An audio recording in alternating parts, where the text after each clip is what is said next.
Bacana ver a manifestação que iniciou através de uma visão do pastor Elcemar.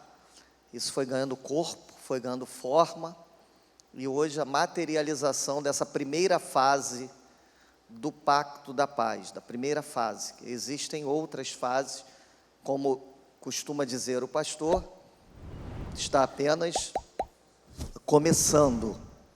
Você que está aí na última fileira do banco, está me ouvindo bem?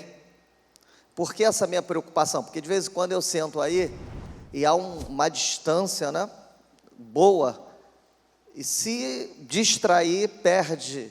Se a palavra que não for muito clara, aí atrás se perde. Então eu fico preocupado, por isso eu pergunto.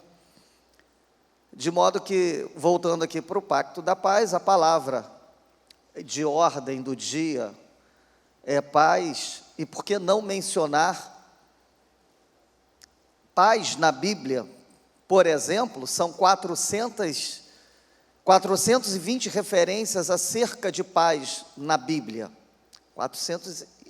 420 vezes você vai encontrar palavras alusivas à paz. É óbvio que algumas não tão relevantes dentro de um contexto e outras sobremodo relevantes, como, por exemplo, o primeiro sermão de Jesus Cristo. O primeiro sermão de Jesus Cristo, Mateus capítulo 5, versículo 3 em diante, ele diz assim: bem-aventurado os humildes de espírito, porque deles é o reino dos céus. Bem-aventurados que choram, porque são consolados. Bem-aventurados mansos, porque herdarão a terra. Bem-aventurados que têm fome e sede de justiça, porque serão fartos. Bem-aventurados os misericordiosos, porque alcançarão misericórdia. Bem-aventurados limpos de coração, porque verão a Deus. E no verso 9 do capítulo 5 de Mateus diz o seguinte: bem-aventurado os pacificadores. Por quê? Bem-aventurados pacificadores, por quê? Você, filho de Deus, você que promove, propaga, divulga a paz que vem de Deus, a paz do Senhor, aqueles que têm o prazer de levar uma palavra de esperança, de acalento num mundo sofrido, num mundo de confusões. A Bíblia diz em 1 Coríntios 14, 33, que o nosso Deus não é Deus de confusão, Ele é Deus de quê? É Deus de paz. O nome de Cristo, na anunciação do profeta Isaías, já vem postulando lá, que Ele seria, entre outras coisas, o príncipe da paz. Jesus Cristo em vida, num determinado momento denso, reunido com os seus discípulos, Ele disse: não se turbe o vosso coração, credes em Deus e credes também em mim. João capítulo 14, lá no versículo 27, Jesus Cristo já no alto ali do estímulo, tentando levantar os discípulos, pois eles estavam bem abatidos, Jesus Cristo disse: deixo-vos o quê? A minha paz vos dou. Mas veja, eu não a dou como o mundo a dá. Então aqui você consegue observar dois tipos de paz: a que Cristo te oferece e uma paz promovida no mundo. E Ele disse: aqui eu te ofereço é diferente da que o mundo tem para te oferecer. Não se turbe o vosso coração. Portanto, a palavra paz passa pela Bíblia. Cristo é a nossa paz. Efésios 2,14 está dizendo lá: Ele é a nossa paz. Amém? Amém? Mas se você quer muita paz, então guarde Salmo 119, verso 165. Muita paz tem os que amam a tua lei. Para esse não há tropeço. Bom, falei um pouco de paz para que você pudesse entender que dentro das Escrituras você tem diversos textos que falam de paz. E eu quero pregar sobre um texto de João, capítulo 20, e gostaria que você acompanhasse a leitura comigo. Glória a Deus. Eu peço que você também ore por mim, me ajude em oração. O Felipe, eu não estou vendo o Felipe aqui, no sábado, quando eu vim pôr a faixa no carro, eu disse: Felipe, me ajude em oração, porque eu não sei o que pregar. Sabe, quando tu fica folheando para lá, folheando para cá, e é essa, não, não é essa, é isso, não, não é isso, de modo que hoje, na escola bíblica dominical, assistindo a aula do pastor Anselmo, eu tive a convicção do que deveria falar, depois de ele lecionando ali em Romanos, falando de forma muito clara sobre a questão do corpo, enfim, muitas palavras bonitas, alimentadoras, e ali eu tive a certeza do que eu deveria transmitir à igreja. Quantos acharam a Bíblia? Digam amém. Não achou porque você nem traz mais Bíblia, normalmente você usa o celular, não é assim? Quantos tem Bíblia aqui hoje? Olha, eu tenho, a Bíblia está no celular. Não fica sentindo-se menos do que isso, porque é assim mesmo que funciona. Hoje é assim. Na época do pastor Anselmo, pastor Alvi, na minha época, crente sem Bíblia estava desviado. Era desse jeito. Eu estou falando alguma coisa a mais? Estou, Anselmo? Crente sem Bíblia, desviado. Não te davam a paz do Senhor. Chegava para você, olhava, Reinaldo, te examinava, aí você, a paz do Senhor, tudo bem, irmão. Está sem Bíblia, não é crente. É uns negócios assim lá do passado, né? Então, quantos acharam aí o endereço dessa noite? João capítulo 20 está postulado ali. Deixa eu encontrar aqui a minha cola, que talvez eu use, talvez não sei, mas é sempre bom tê-la perto. Diz assim: no primeiro dia da semana, Maria Madalena foi ao sepulcro de madrugada, sendo ainda escuro, e viu que a pedra estava revolvida. Eu estou lendo sobre a ressurreição e os acontecimentos daquele dia. Maria Madalena se dirige ao sepulcro, a pedra está removida. Então correu e foi ter com Simão Pedro e com o outro discípulo a quem Jesus amava. Eu já falei sobre isso na última pregação. João se refere a ele, a quem Jesus o amava. Esse outro discípulo é João. E disse-lhe: tiraram do sepulcro, Senhor, e não sabemos onde o puseram. Saiu, pois, Pedro e o outro discípulo e foram ao sepulcro. Ambos corriam juntos,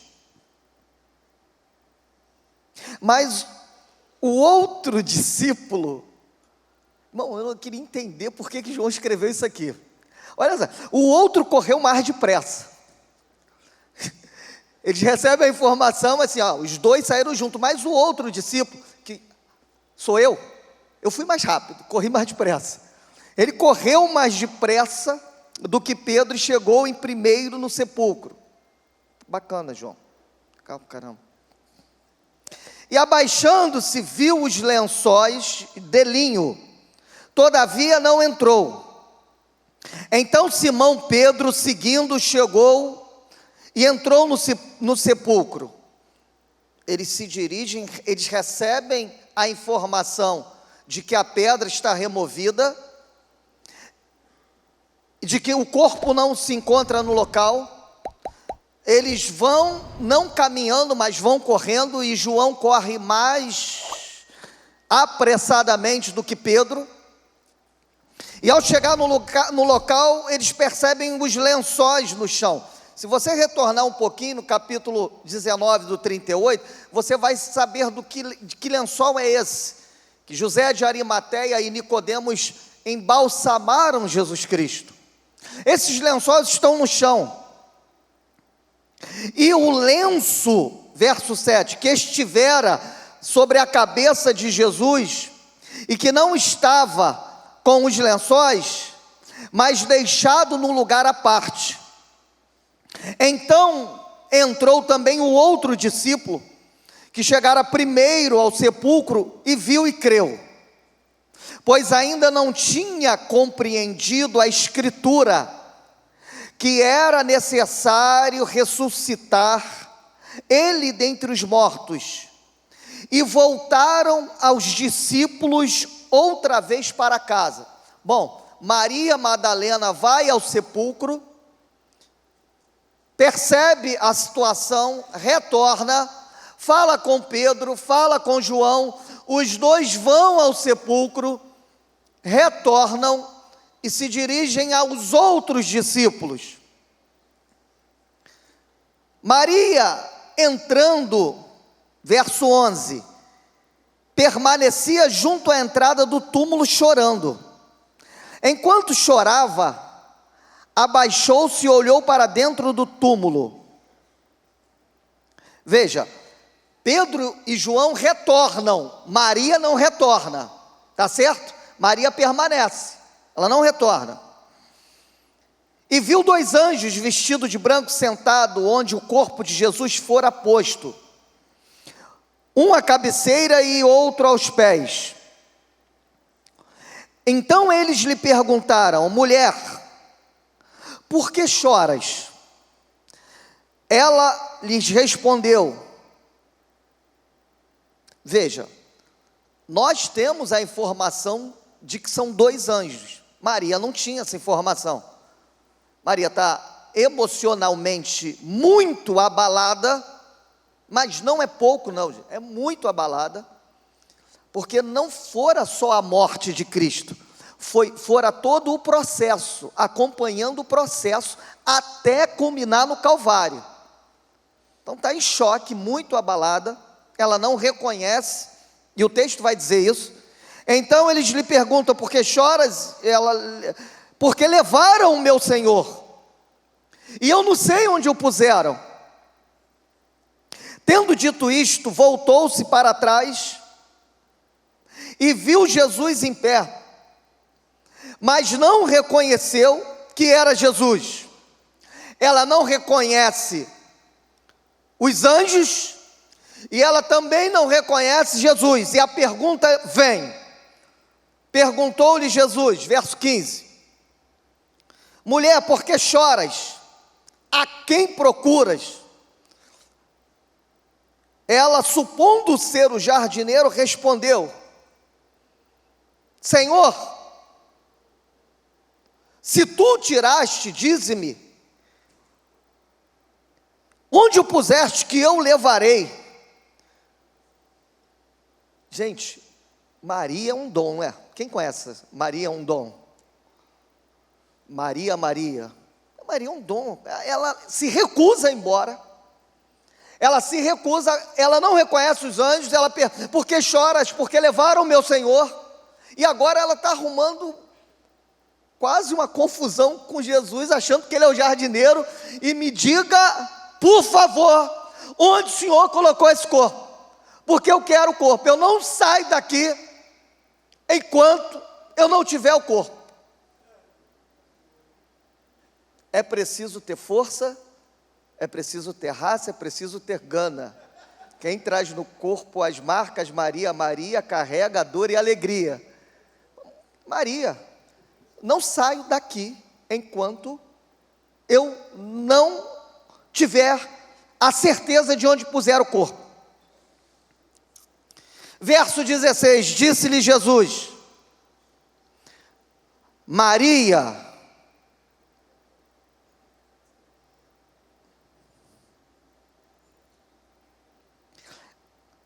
ela voltou-se e disse em hebraico, Rabone, que quer dizer mestre. Ela reconheceu Cristo. Cristo disse, Maria. Quando ela disse mulher, quando ele disse mulher, porque choras, ela ainda confusa, emocionalmente confusa, ela não identifica, mas quando ele diz Maria, ela reconhece a Cristo, e ela diz Rabone, que é a expressão em hebraico. Recomendou-lhe Jesus, não me detenhas, porque ainda não subi para o meu Pai, mas vai ter com os meus irmãos, e dize-lhe, subo para o meu Pai e vosso Pai, para o meu Deus e vosso Deus. Só aí Maria sai. Então Maria sai com uma mensagem,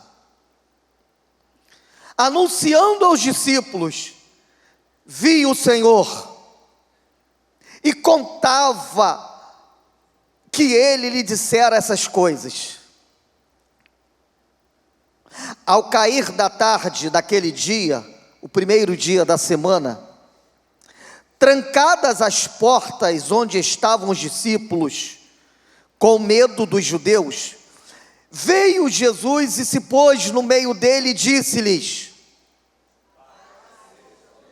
eu vou repetir, estavam os discípulos com medo dos judeus, veio Jesus, se pôs no meio dele e disse-lhes, e dizendo isso, lhe mostrou as mãos e o lado. Alegraram-se, portanto, os discípulos ao verem o Senhor. Disse-lhe Jesus outra vez, assim como o Pai me enviou, eu também vos envio. E havendo dito isto, soprou-lhe sobre eles e disse-lhe, recebei o Espírito Santo. Se de alguns perdoar os pecados, lhe serão perdoados. Se retiverdes, serão retidos. Ora, Tomé era um dos 12, chamado Dídimo, que não estava com eles quando Jesus veio. Disseram-lhe então os discípulos, vimos o Senhor, mas ele respondeu, se eu não vir as mãos e os sinais dos cravos, e se eu não puser o dedo, e se eu não puser a mão no seu lado, de modo algum acreditarei. Passados 8 dias, estavam outra vez ali reunidos seus discípulos, e Tomé com eles. Estando com as portas trancadas, veio Jesus, e pôs-se no meio dele e disse-lhe, paz seja convosco. E logo disse a Tomé, põe aqui o teu dedo, e vê as minhas mãos, chega também a tua mão aqui, no meu lado. Tomé, não seja incrédulo, mas crente. Amém.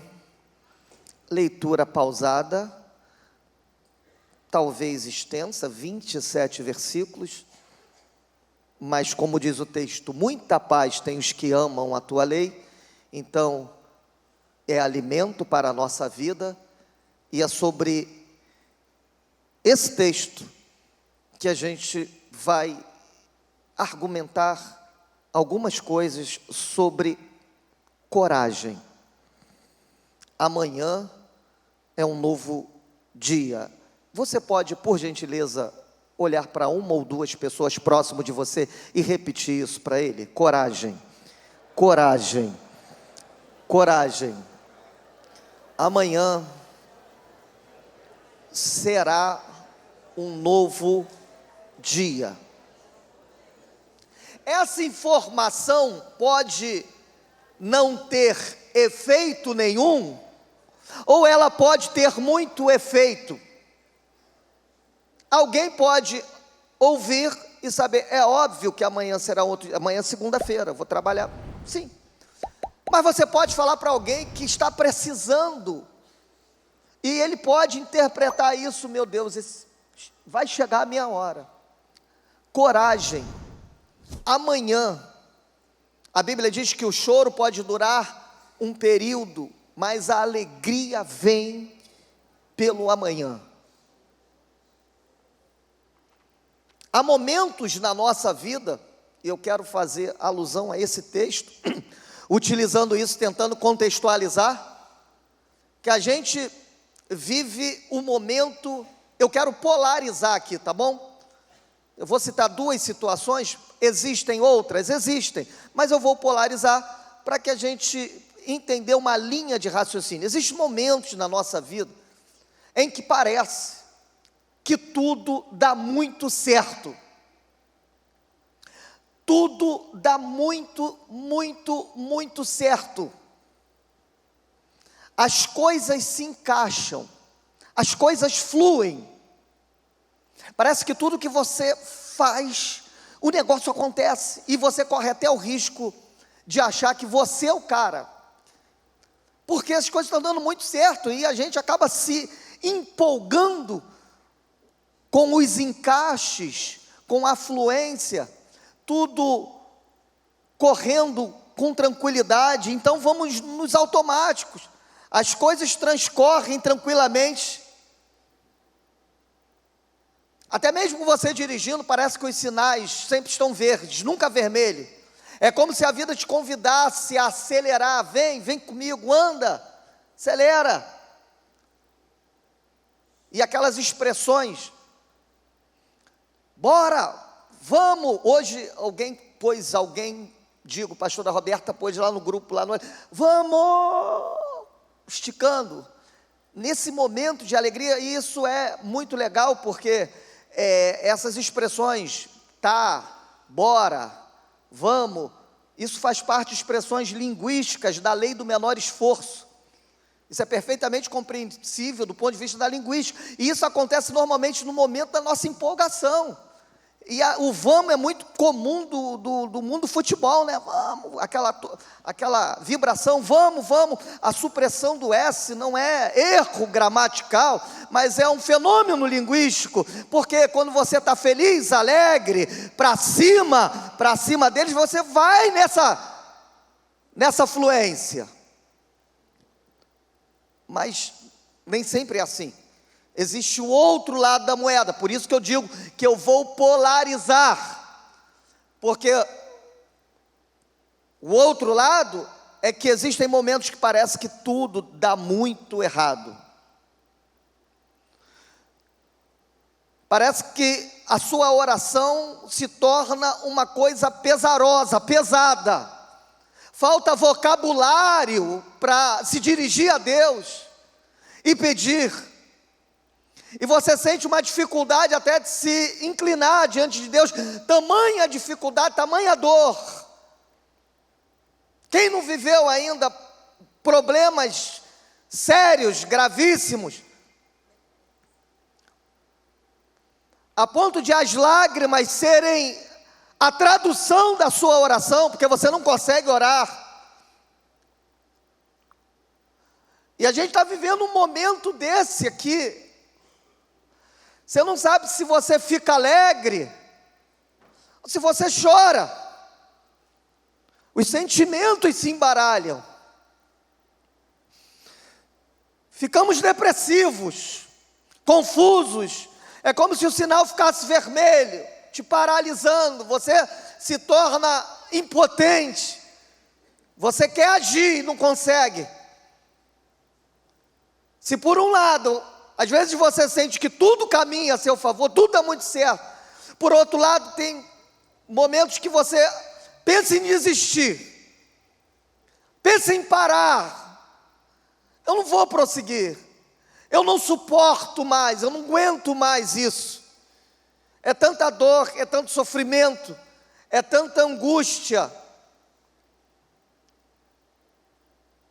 E esse texto, ele elucida muito bem isso, porque é um texto que os discípulos estão sofrendo, extremamente com dor no coração, sentimentos embaralhados, confusos, mas antes não for assim. Antes era alegria, regozijo, milagres, curas, ensinamentos, relacionamento com Deus, com Cristo. Mas de repente, em determinado momento, o jogo muda. Quando Cristo começa a mencionar que ele deveria ir embora, que ele deveria morrer, e eles ainda estão assimilando essa ideia de perder Jesus Cristo, mas ainda não está muito claro. Começa a ficar claro quando inicia-se o julgamento na sexta-feira. Veja comigo, entenda comigo. Imagine você 3 anos caminhando, sendo treinado por Cristo, treinado por Jesus, e agora pesa sobre ele uma série de acusações infundadas. E não somente isso, agora começa a agressão física. E você ao lado assistindo isso, assistindo as agressões, não só verbais, mas físicas. E aquilo começa a mexer com você. Eu estou tentando te colocar ao lado dos discípulos, como se eu estivesse ali, como se você não vai reagir, você não vai fazer nada. É dentro desse contexto que eu imagino que Pedro desembanhou a espada e falou: se ele não vai fazer, eu vou fazer alguma coisa. E ele lança a mão da espada e corta a orelha do soldado. Cristo vai ali como pacificador: Pedro, ponha a tua espada na bainha, porque se eu quisesse, eu rogaria ao Pai e Ele enviaria 12 milícias de anjos. Põe a tua espada na bainha. E a história vai se desenvolvendo a ponto de chegar ao Calvário. Na verdade, isso ajuda a gente a refletir sobre a questão da dor, porque eu não tenho como mensurar a dor de ninguém, e ninguém tem como mensurar a minha dor. Imagine a dor dos discípulos. Não é possível, estamos em 2023, você tentar buscar qual era o sentimento naquele momento de tamanha dor pela perda do Senhor Jesus. Não é possível, assim como não é possível mensurar a dor de ninguém. Talvez você conheça alguém que tenha saído hoje na carreata e mostrando um sorriso no rosto, acenando, buzinando, mas só Deus sabe como essa pessoa está por dentro. Só Deus sabe. Enquanto clamando pela paz, necessitando de paz interior, necessitando de alívio para uma dor, que talvez não me diga, talvez porque eu não conheço a dor, mas ninguém tem como aferir a dor do outro, só quem está passando pelo vale da sombra e morte sabe a dor que está sentindo. Se não for de saúde, seja qualquer tipo de dor que tire a tua paz, que tire o teu sono, que rouba o teu descanso, e não se alivia a dor de ninguém com a dor de outro. Você está sofrendo, Vaguinho, mas eu conheço um outro músico que sofre mais que vocês. Faz nenhum sentido isso. Às vezes a pessoa quer dar uma palavra e, na ausência de ter o que falar, acaba dizendo isso. Não, está sofrendo, mas tem alguém que está pior que você. Ajudou muito, né? Ajudou bastante ele, ajudou ele a se afundar mais. Tem alguém pior que eu. Nossa, então...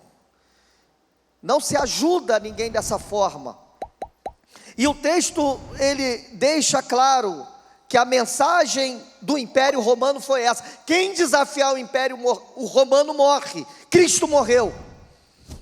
E eles estão ali, Maria se lança ao sepulcro, sentimentos embaralhados, ela está confusa, ela não reconhece os anjos, não reconhece Cristo. A pedra está removida, os discípulos estão trancados, fechados. Quanta gente se tranca, está se trancando dentro de si, pessoa que não fala com ninguém, não quer falar com ninguém. Você conhece alguém assim? Quando pessoas se trancam dentro dela mesma, ela não quer assunto, você tenta puxar um assunto, você tenta até, quero te ajudar, a pessoa não, está tudo bem. A pessoa é lacônica nas suas palavras, ela reduz o campo de comunicação a ponto de você não conseguir entrar, porque ela se trancou. Isso acontece, irmão, isso acontece. Mas esse texto me ajuda a pensar em 3 coisas, pelo menos 3 coisas que vão chamar a nossa atenção e vão nos ajudar na caminhada da fé. Primeiro, a caminhada da fé de todos nós.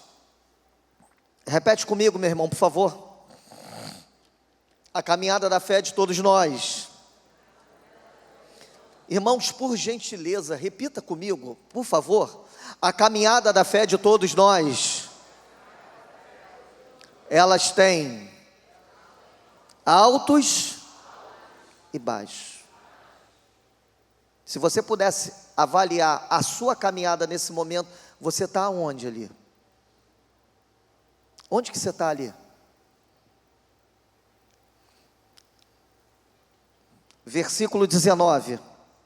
Ao cair da tarde daquele dia, primeiro dia da semana, eles estavam trancados, com medo dos judeus.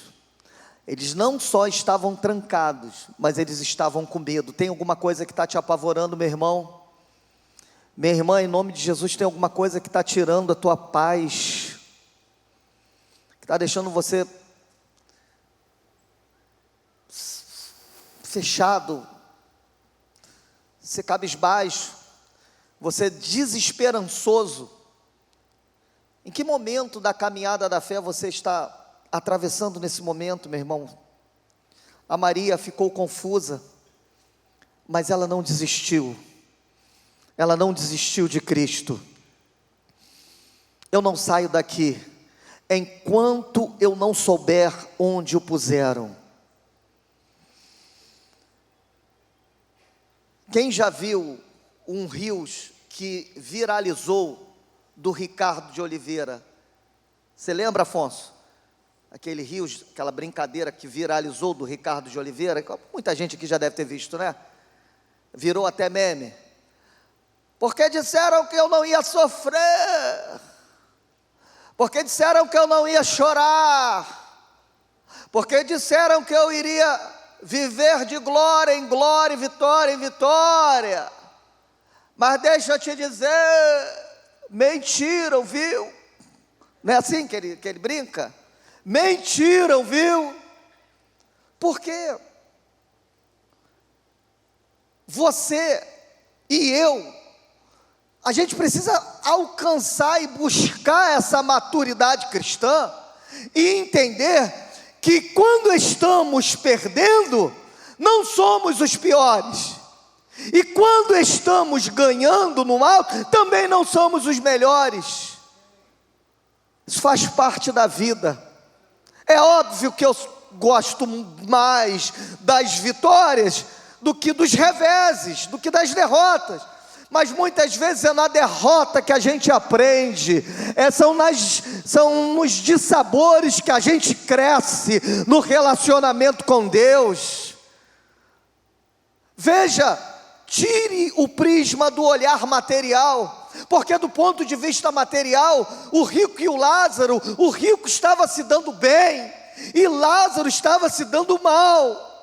Mas quando a página virou, quando a eternidade chegou, foram outras coisas que se viram. Portanto, não deixa se afetar a ponto de perder a alegria da tua salvação, porque vai ter momentos que você vai ganhar, vai ter momentos que você vai perder, mas você não pode perder a alegria da tua salvação, porque Cristo é quem nos garante a vitória. 1 Coríntios 15, 57, mas graças a Deus que nos dá a vitória por nosso Senhor Jesus Cristo. Portanto, meu irmão, você pode perder hoje, pode perder amanhã, pode ganhar semana que vem. O que você não pode perder é a alegria da salvação, é a salvação da tua vida, é a salvação da tua alma, que foi conquistado por Jesus Cristo na cruz do Calvário. Aleluia, isso você não pode perder. A salvação. Então, coragem, porque amanhã é um novo dia. Coragem. Talvez você andou na carreata olhando o ponteiro da gasolina, que o dinheiro está curto e você estava na reserva. E você estava ali preocupado, querendo cumprir o percurso, sabendo que tem que trabalhar amanhã. É possível, irmão. Às vezes isso pode ser pequeno para você. É o que eu estou dizendo, a gente não tem como aferir a dor do outro, mas às vezes isso para quem está passando é um negócio pesado. Talvez nunca tenha vivido isso. Nunca tenha vivido essa escassez, essa falta de... Mas você foi, coragem, irmão, coragem, continua nessa tua força, vai nessa tua força, porque o Senhor é contigo, vai nessa tua força, porque o Senhor é contigo. Você está vendo teus negócios se esvaírem, a conta está no lixo já tem algum tempo. Isso tira ou não tira a tranquilidade? Tira a tranquilidade? Eu sei que tira. Isso rouba o teu sono. Você tenta manter uma postura como líder da casa, como marido, como mantenedor da casa, como provedor, mas às vezes o travesseiro se torna uma pedra e não te deixa dormir em paz. Irmão, em nome de Jesus, não deixe isso roubar o teu sono. Não deixa roubar o teu sono, porque a vida ela é feita de altos e baixos. Hoje você pode estar embaixo, mas amanhã Deus vai te honrar, vai te pôr em cima, meu irmão. Você crê nessa palavra? Você crê nessa palavra? Ou é o contrário, ou você está bem, ou as coisas estão dando certo, e se você tiver nesse segundo bloco, ajude pessoas, ajude gente como a gente, irmão. Procure alguém que você possa ajudar a estender a mão, e assim você vai ser mais feliz, e assim você vai ser mais próspero, e assim você vai ser mais abençoado, porque é dando que se recebe. 2, se na caminhada da fé todos nós temos altos e baixos. 2, nessa tribulação da vida, o que Ele deseja dar para você e para mim é um fôlego a mais. Versículo 22. E havendo dito isto, soprou sobre eles o Espírito Santo. No momento mais denso, no momento mais atormentador dos discípulos, Jesus se põe no meio deles e sopra sobre eles o Espírito Santo. Recebei o Espírito Santo. Em nome de Jesus, Eu quero que você feche os teus olhos agora. Eu não sei o momento que você está passando, ou se você conhece alguém que está passando um momento muito terrível.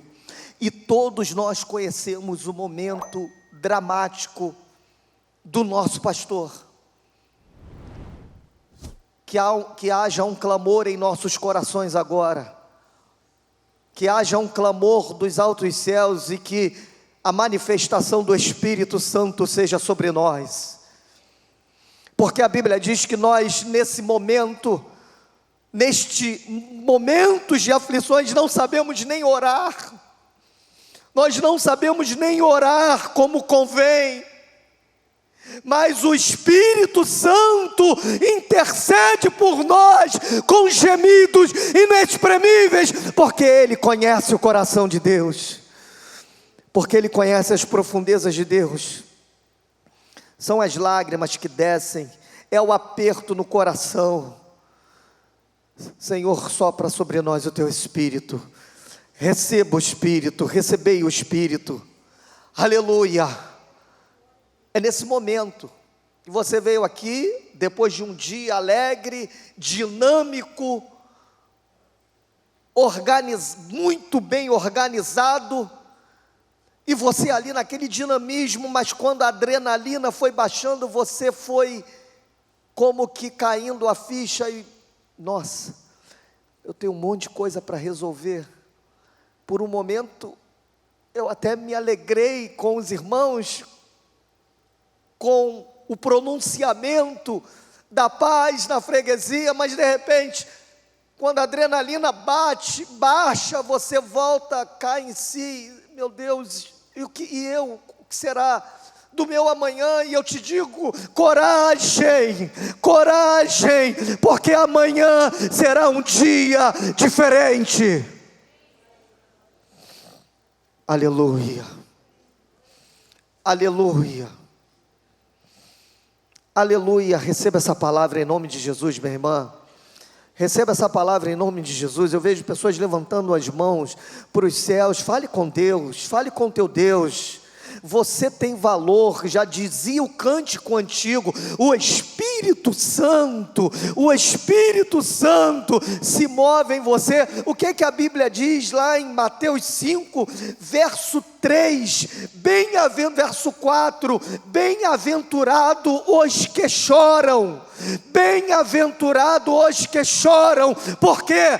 Porque serão consolados, e o que é o consolo? É o Espírito Santo de Deus. Aleluia. Torne a dar a alegria da salvação.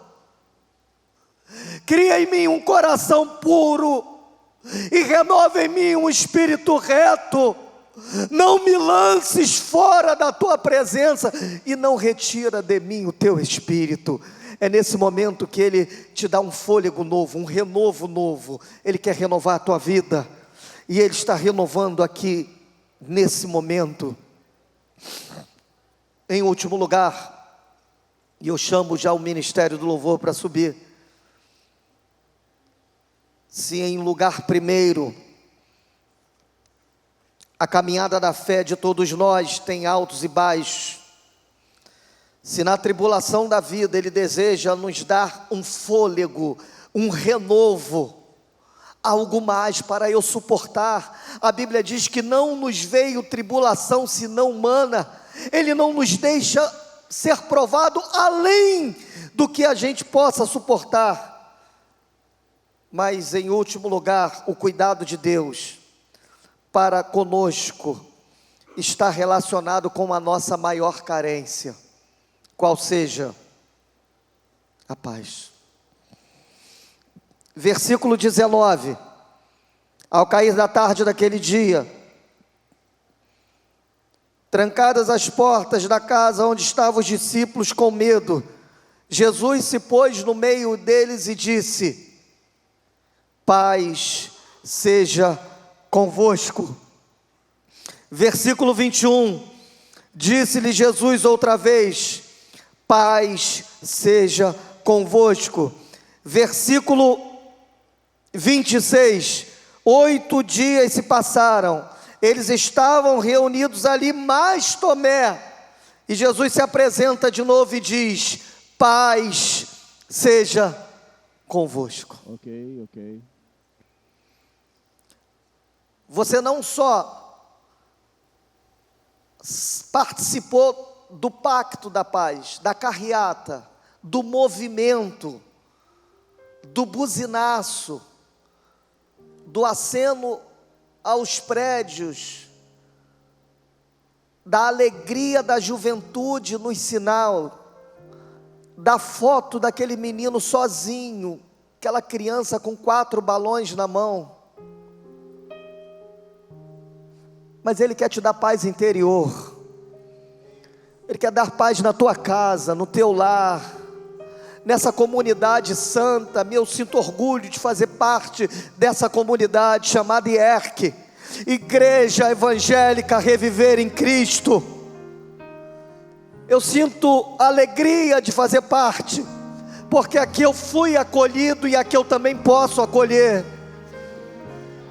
Aqui me estenderam a mão e aqui eu também posso estender, porque foi no momento de maior tribulação que aparece sempre um amigo e diz: paz, tenha paz. O que é isso? Traduz isso: tenha calma, tenha calma, tenha tranquilidade, as coisas vão se acertar. Tenha calma, as coisas vão se acertar. É a palavra de Deus que está nos dizendo. A nossa maior carência, nós como pais,